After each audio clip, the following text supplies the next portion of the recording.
We've all been there. You're in a big meeting, a brilliant idea strikes, and you say nothing. You just sit there, heart hammering against your ribs while the conversation moves on without you. It's so true. That moment is just gone. Your chance to look brilliant, to actually make a difference, just evaporates. It's a uniquely frustrating feeling, knowing you have the answer, but you're trapped in your own silence. Let me tell you about Sarah. For her, this wasn't a once-in-a-while thing. This was her reality. In her first huge corporate meeting, surrounded by senior executives, she was basically invisible. The conversation was a bullet train, and she was left on the platform. But in this episode, we're going to show you how Sarah went from being a silent observer to the most impactful person in the room. And she did it with just 7 secret English phrases. These aren't just vocabulary words. They're strategic tools. They're your keys to unlock any business conversation, letting you not just participate, but actually lead. Stay with us, because by the end of this, you'll have those keys in your hand, ready to change your career. Let's picture the scene. You've got the long, intimidating conference table. Over there are the big bosses, Mark, the stoic head of sales, and Eleanor, the sharp-as-a-tack director of operations. They're debating a new product launch. The stakes are sky high and the tension is thick. And on the other side, there's Sarah. She's new, ambitious, and has done her homework.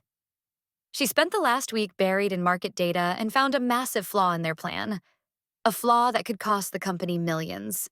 She knows the solution. It's right there in her notes, burning a hole in her brain. But every time she even thinks about speaking up, the words just die.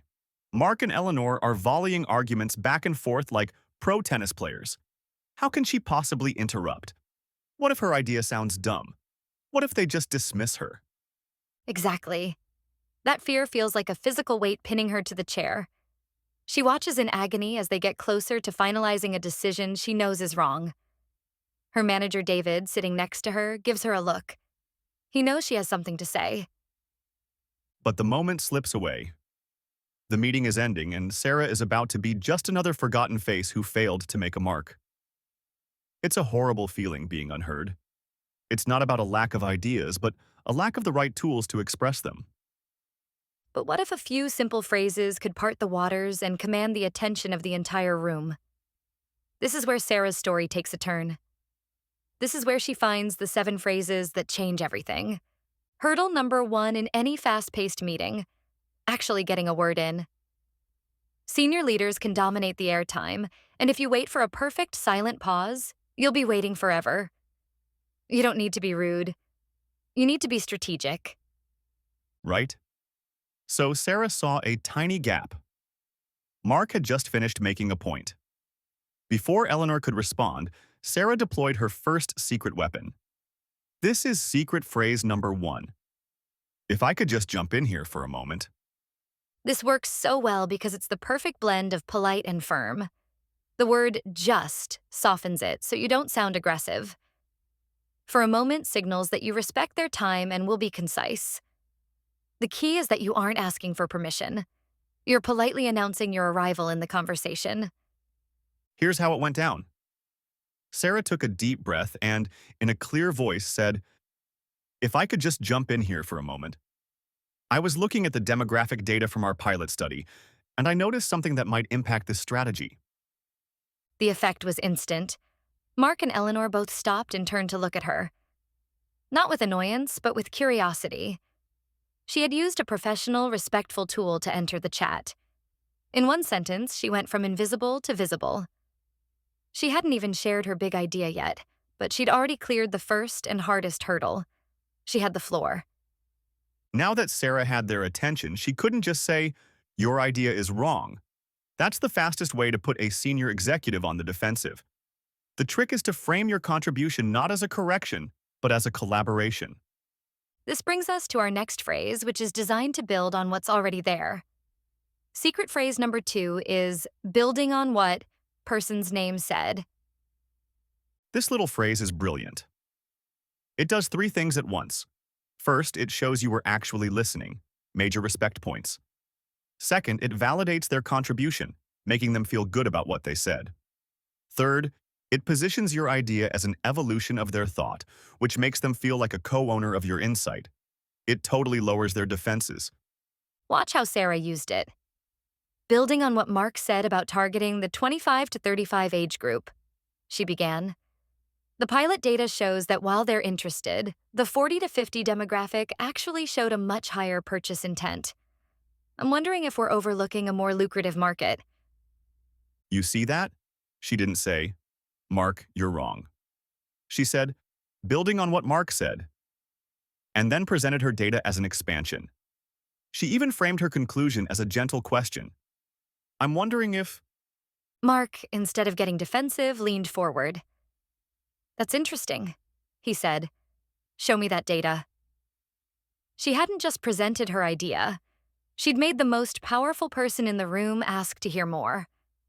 In any important meeting, there will be disagreement. But how you disagree is everything.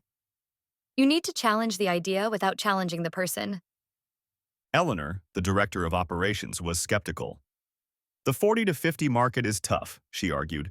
Our marketing channels aren't built for that. It would mean a huge budget increase. I don't think it's feasible. This was a critical moment. A direct, "You're wrong," would have started a fight with the director. Instead, Sarah used her third phrase. And that phrase is, I see your point, but have we considered? This is the ultimate tool for diplomatic disagreement. I see your point is a magic phrase. It tells the other person you've heard and understood them. You can almost see their shoulders relax. Only then do you introduce your counterpoint with the gentle, have we considered? It's not an attack. It's an invitation to explore another path together. Here's Sarah. I see your point, Eleanor, about the budget challenges. That's a completely valid concern, she said, showing respect for the director's expertise. But have we considered a phased approach?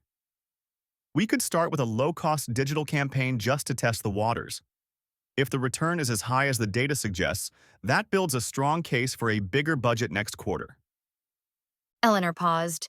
Sarah hadn't dismissed her concern. She'd validated it and then offered a smart, low-risk solution. She turned a potential conflict into a productive brainstorm. She was no longer just a junior employee. She was a problem solver. Sometimes the most powerful move you can make is to ask a brilliant question. When a discussion is stuck in vague corporate speak, the right question can force everyone to get specific and think more deeply. Right. As the talk continued, Mark, the head of sales, said, Okay, a digital campaign might work, but we need strong engagement. This is a classic, high-level statement. It sounds good, but it's not actionable. A less confident person might just nod. Sarah saw a chance to add value. She used secret phrase number 4. Could you elaborate on what specific outcome looks like to you? This question is a precision tool. It cuts through jargon and asks for specifics. It respectfully challenges the speaker to move from a fuzzy goal, strong engagement, to a concrete metric. It shows you're thinking about implementation, about the how. Here's how Sarah used it. I agree. Strong engagement is key, she said. Could you elaborate on what successful engagement looks like to you here? Are we talking about click-through rates, social shares, or actual sales leads? Defining that will help us build a much sharper campaign. This was a game changer. It forced the executives to stop using buzzwords and define what success actually was. Impressed, Mark turned to his team. That's a great question. We need to define those KPIs. Sarah had once again elevated the entire conversation, not by having an answer, but by asking the right question. Have you ever been put on the spot with a tough question?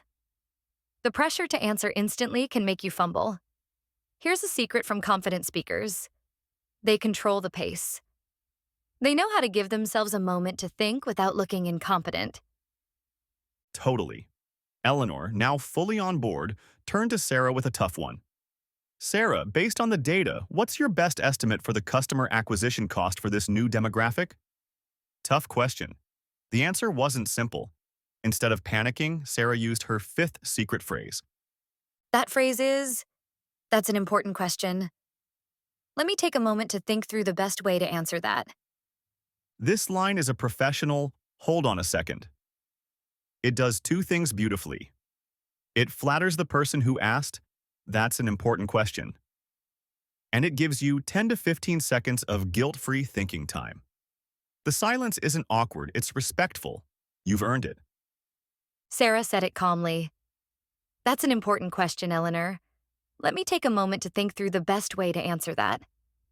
She paused and glanced at her notes. The room waited. Then she looked up and delivered a killer, well-structured answer. Based on the data, she said, it's variable. For direct response ads, we're projecting a cost of around $50. But for content-led marketing, the initial cost is higher, around $75, but the projected lifetime value of those customers is 3 times greater. So, the best cost depends on our primary goal. She answered with nuance and confidence, all because she gave herself permission to think. Great meetings produce great ideas, but ideas without action are just conversation. The ability to pivot the group from talking to doing is a true leadership skill. The group now generally agreed with Sarah's pilot campaign idea, but the conversation was starting to drift. No one was defining the next step. Sarah realized this was her moment to guide them to the finish line. She used secret phrase number 6. It sounds like we're all in agreement on the what. So, can we talk about the how? This is such a powerful transition. It starts by summarizing the consensus, which makes everyone feel aligned. Then it pivots the group from the abstract to the concrete. It's the gentle push that says, "Okay, we've had a great talk. Now let's go make something happen." Sarah saw her opening. It sounds like we're all in agreement on the what. That testing the 40 to 50 demographic is a worthwhile idea, she said. So can we talk about the how? Specifically, what's the very first step to get this pilot off the ground? This refocused the entire room. Eleanor, the operations director, immediately shifted gears. "Okay," she said. "The how is my department. Sarah, work with my marketing manager, Tom. Get me a one-page proposal with a budget and timeline by Friday." With that one phrase, Sarah hadn't just cemented her idea into a real project. She'd been put in charge of leading it. So you've made your points, influenced the decision, and landed a new responsibility. How do you stick the landing? The way you end your contribution is just as important as how you started. Absolutely. As the meeting wrapped up, Sarah knew she needed one last phrase to cement her new role and show she was ready. And that phrase is secret phrase number 7. I'm confident that with the team's input, we can make this a huge success. I'm excited to get started.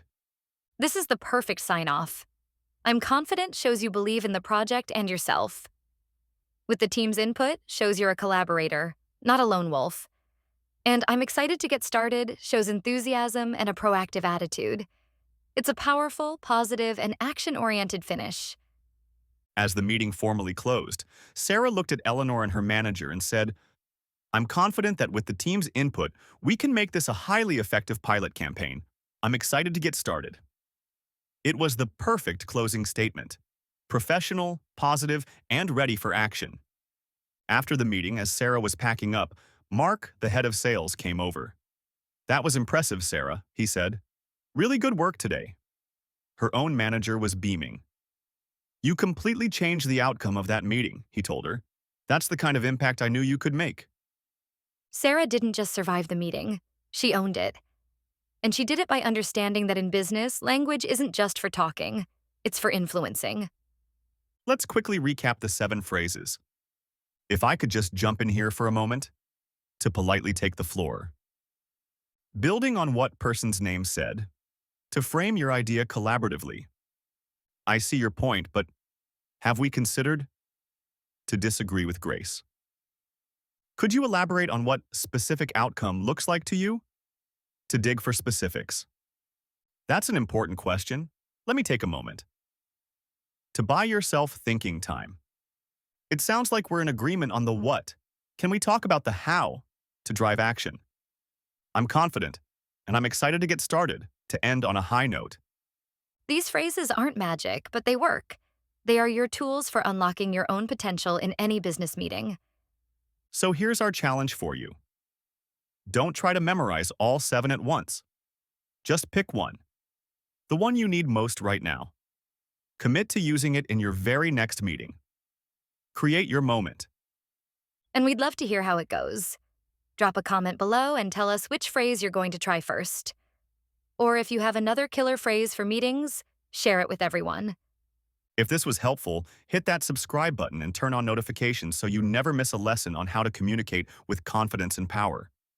Thanks for listening, and we'll see you in the next one.